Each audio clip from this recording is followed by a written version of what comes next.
Salve, salve família. Uma boa noite a todos. Só que não, né?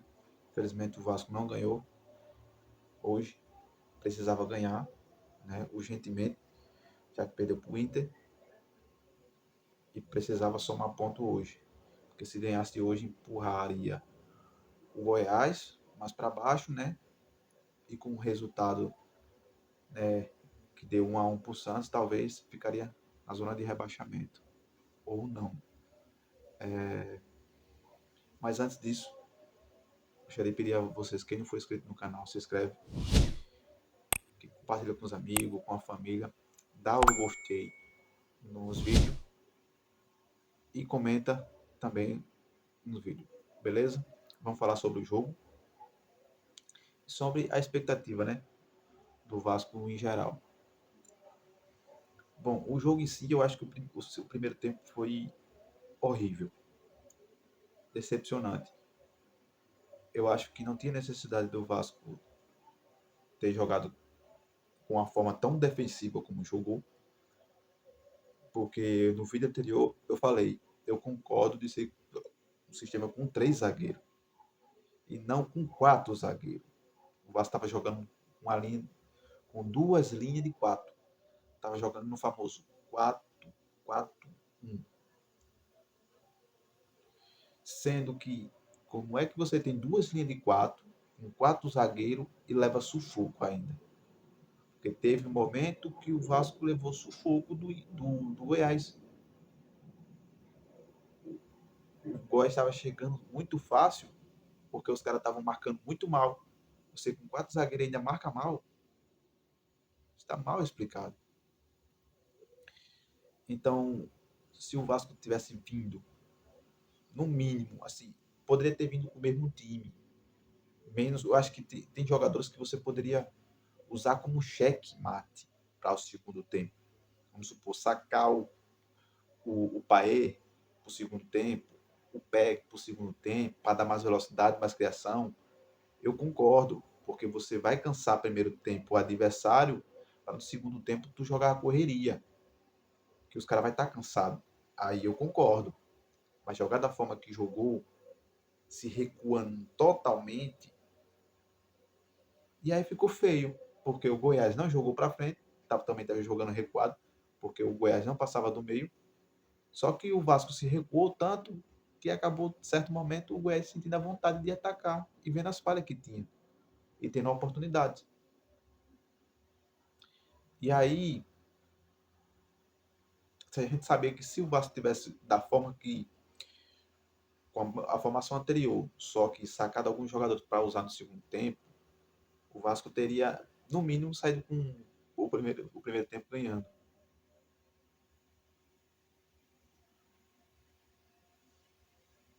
E agora, no segundo tempo, ele fez algumas mudanças, né? Botou o Paê, botou o Prachetes, botou o Peck. Mas aí vem aquela coisa do Vasco não aproveitar as oportunidades que tem. É incrível. O Vasco teve, eu acho que 2 ou 3 lance cara a cara com o goleiro, chance real de gol, e os caras fazem a escolha errada. Primeiro, um contra-ataque, né, que o Vasco, os caras estavam ali mano a mano, e aí foi um primeiro erro foi do Peck, que o Peck, ao invés, né, de ter passado para o Paê, o Praxedes que estava passando a sua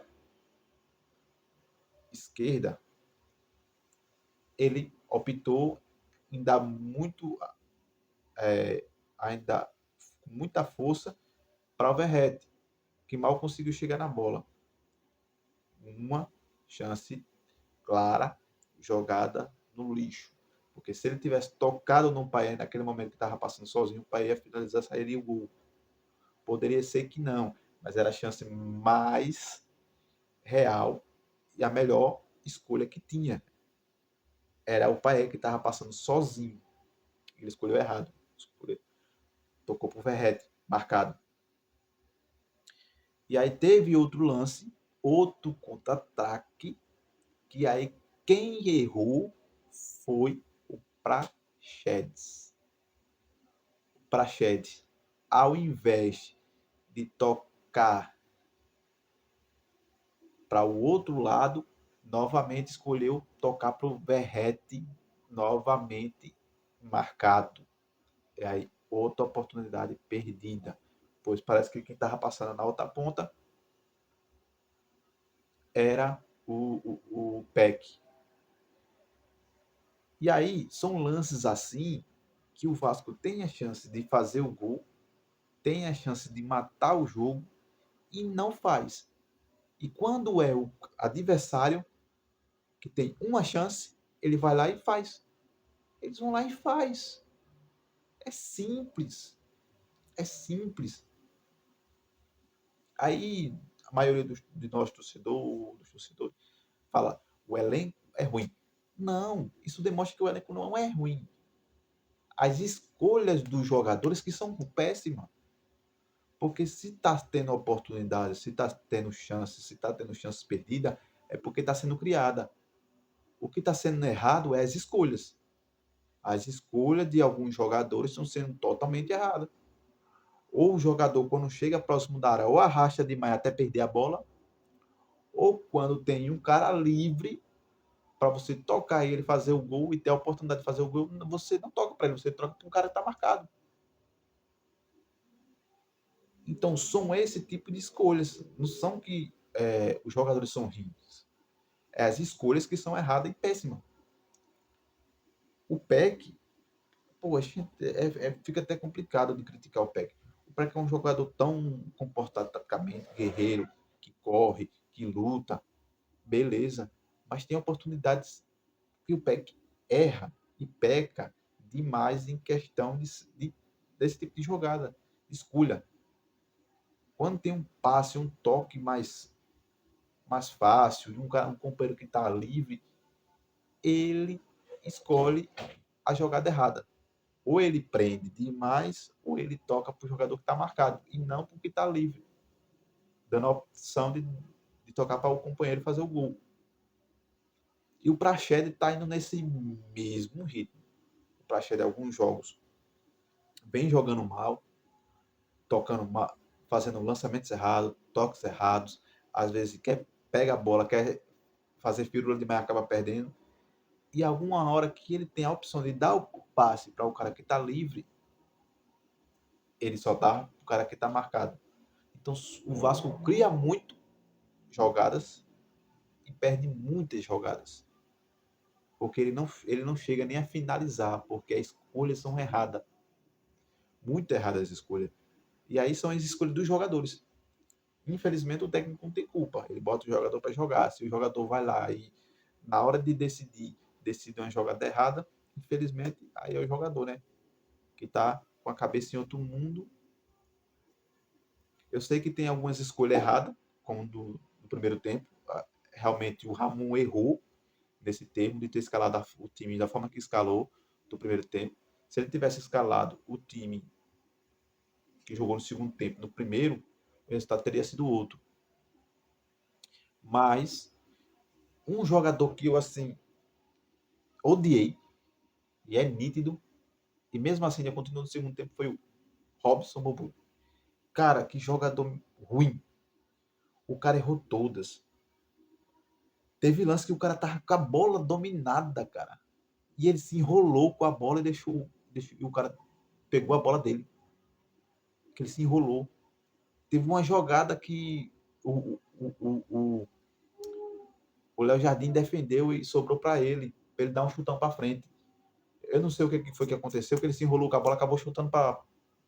Parece que foi chutar com a perna, pegou na outra e foi para escanteio. Ele teve um espaço que ele estava ali sozinho. Ele poderia ter jogado para lateral, poderia ter jogado para frente. Deu escanteio. E eu acho que foi nesse escanteio que saiu o gol. Foi nesse escanteio que saiu o gol. Acho que foi nesse escanteio que saiu o gol. E aí, se o cara estava jogando tão mal dessa forma, eu teria tirado já no segundo tempo, já não teria entrado com o Mambo.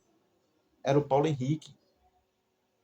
Era o Paulo Henrique, pelo menos o Paulo Henrique tem mais corpo, tem mais altura, e não é tão desmiolado e tão é tão enrolado com a bola como o Bambu. O Bambu, ele se enrola com a bola. Jogadas simples, ele se enrola. Porra, teve um lançamento que o Léo Jardim deu no pé dele. Ele não conseguiu dominar a bola. Ele não conseguiu dominar a bola.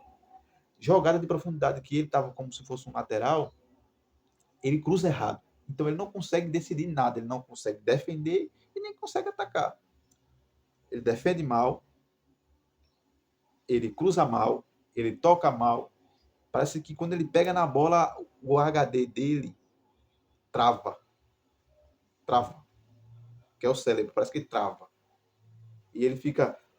Aí eu faço o quê? Eu toco, eu chuto, eu faço, se enrola, e não decide nada e o cara acaba tomando a bola dele. Então, se existia pensamentos de colocar o Bambu ali como lateral, esquece. Bota o Paulo Henrique, que tá melhor. Porque o Paulo Henrique tá melhor até do que o Puma. Então, de momento, o Paulo Henrique é o titular. Não inventa de colocar Bambu, não. Não inventa. E aí eu quero chamar a atenção sobre uma coisa.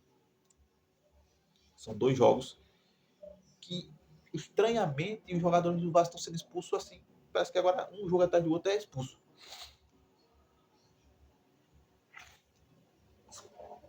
Desculpa. No Inter, no jogo contra o Inter, foi expulso o Paulinho e o Eric Marcos, 2, de um jogo só. E por incrível que pareça, hoje, mais um do Vasco foi expulso, o Verrete. Sendo que ele foi, no lance que ele foi expulso, não era lance para expulsão. Porque, beleza, ele abriu o braço, mas ele não fez assim. Nem chegou nem a bater no jogador. Chegou nem a bater no jogador. Ele não fez assim. Foi uma jogada normal, que ele foi um movimento do braço. E não chegou nem a bater. Se tivesse batido até, beleza, mas nem bateu. O cara fingiu. E aí o cara vai expulso. E aí, no próximo jogo, o Vasco joga desfalcado sem ele. Porque o cara que faz o gol é ele. E sem ele. Porque com ele já estava difícil. E sem ele, aí fica complicado. Porque as decisões lá na frente são muito feias e erradas. O Peck decide mal, o Praxedes decide mal, às vezes o Jair decide mal. E fica difícil. Provavelmente no próximo jogo o centroavante vai ser o reserva dele, que a jogos não entra, né? Então não vai dar para contar. Não vai dar para contar com ele para ser o centroavante. Porque ele também não é um centroavante como o Verret. Esse jogo contra o Cuiabá vai ser complicado. Eu pergunto, quem é que crava uma vitória do Vasco contra o Cuiabá?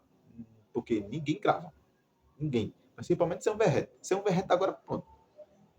O único cara que incomoda lá na frente, consegue prender a bola lá na frente, é o Verret.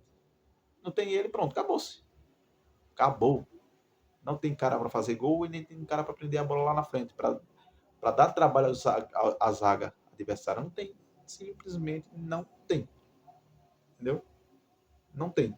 Estranhamente, estão sendo, a cada jogo, jogadores expulsos, principalmente por lances que não era para ser expulso, porque o do Paulinho até nem discuto, mas o do Eric Marcos, o segundo cartão que ele foi expulso, o cara ali não foi nem falta, principalmente para ser expulso. E hoje, novamente, do Verrete, o segundo cartão, cara, nem pegou no cara, o cara fingiu. Então não era nem para ser expulso. Então, estranhamente, são expulsões sem cabimento. Entendeu? Sem cabimento. E aí tá prejudicando o Vasco. Beleza que esse jogo agora, né, vai voltar o Paulinho, vai voltar o Eric Marcos, mas fica sem o Verrete, que é o principal jogador do Vasco, para fazer gol. E aí fica complicado. E mais uma coisa que eu tenho a acrescentar, né?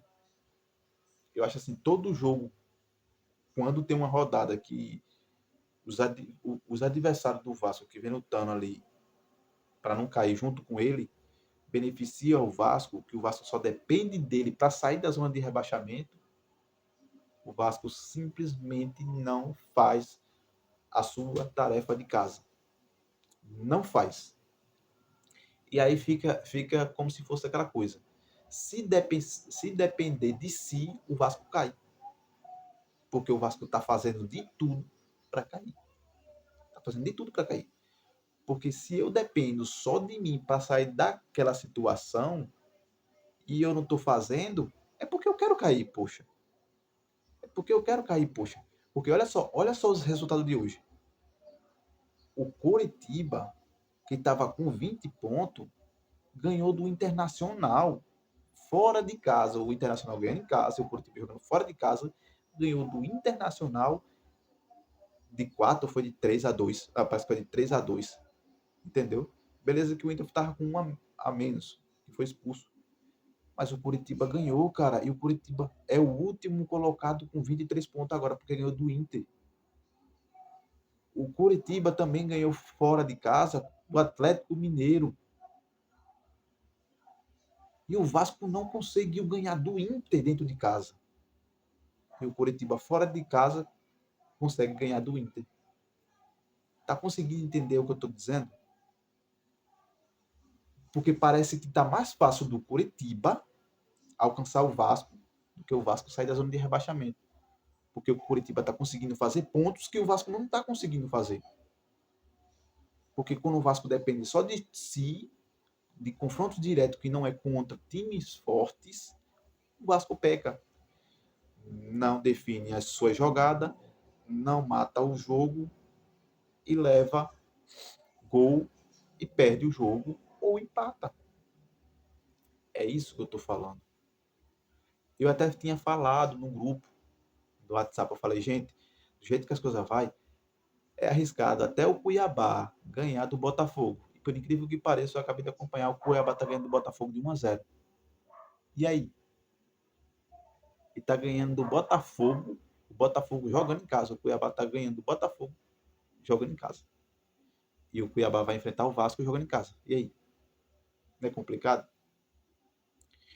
O Vasco tá fazendo de tudo para cair. Infelizmente, ele tá fazendo tudo para cair. Porque não tá fazendo dever de casa. Poderia ter ganhado do Inter dentro de casa? Poderia. Poderia ter ganhado hoje do Goiás? Poderia.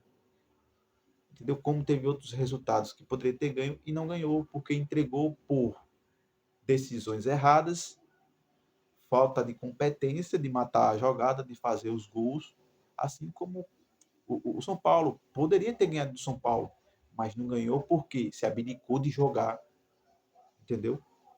Então o Vasco vai jogando os pontos fora, sendo que ele precisa somar. O Vasco precisa fazer pontos, somar pontos. Ele está fazendo ao contrário, ele está perdendo pontos. E quem está abaixo dele está fazendo ponto, está conseguindo ganhar. E o Vasco não. E incrível que pareça, até os que estavam acima do Vasco, que tava empancando, estava perdendo, e era a oportunidade do Vasco ganhar para ultrapassar, o Vasco não fez isso. Vamos supor, o Bahia já 2 rodadas não ganha. E se o Vasco tivesse ganho, tinha até passado do Bahia. Mas o que o Vasco fez? Não ganha. O Vasco, o Bahia perdeu ontem, né? E o Vasco hoje não ganhou hoje. Então, a diferença de ponto, que era para o Vasco ir tirando, o Vasco não vai tirando. Aí é arriscado o Bahia, nessa próxima rodada agora, ganhar. E aí a diferença aumentar. Entendeu o que eu estou querendo dizer? Porque, infelizmente, o Vasco não está fazendo seu dever de casa. Quando depende de si, não faz o resultado.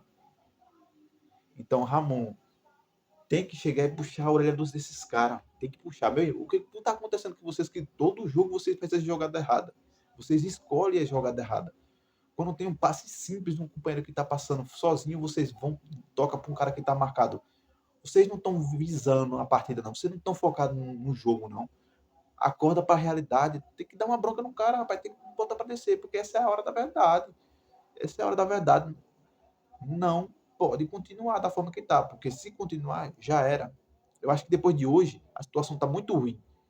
Mas se continuar da forma que está indo, vai piorar. Não vai conseguir. Por incrível que pareça, ainda dá para sair. Mas o Vasco tem que acordar. Ele tem que fazer o resultado. Fora de casa, com essa oportunidade que tem. Porque senão, já era. Porque é como eu estou falando. O Vasco, quando depende só de si, não faz nada. parece que tá querendo ser rebaixado, porque não faz nada. Quando a rodada é a favor do Vasco, o Vasco só depende de si para sair da zona de rebaixamento, o Vasco simplesmente perde ou empata. Infelizmente é isso. Então, galera, foi mais um vídeo. Novamente peço para vocês se inscrever no canal, dar o gostei, compartilhar com os amigos, com a família, comentar nos vídeos, beleza? Um grande abraço de Vascaíno para Vascaíno e até mais. Valeu, galera.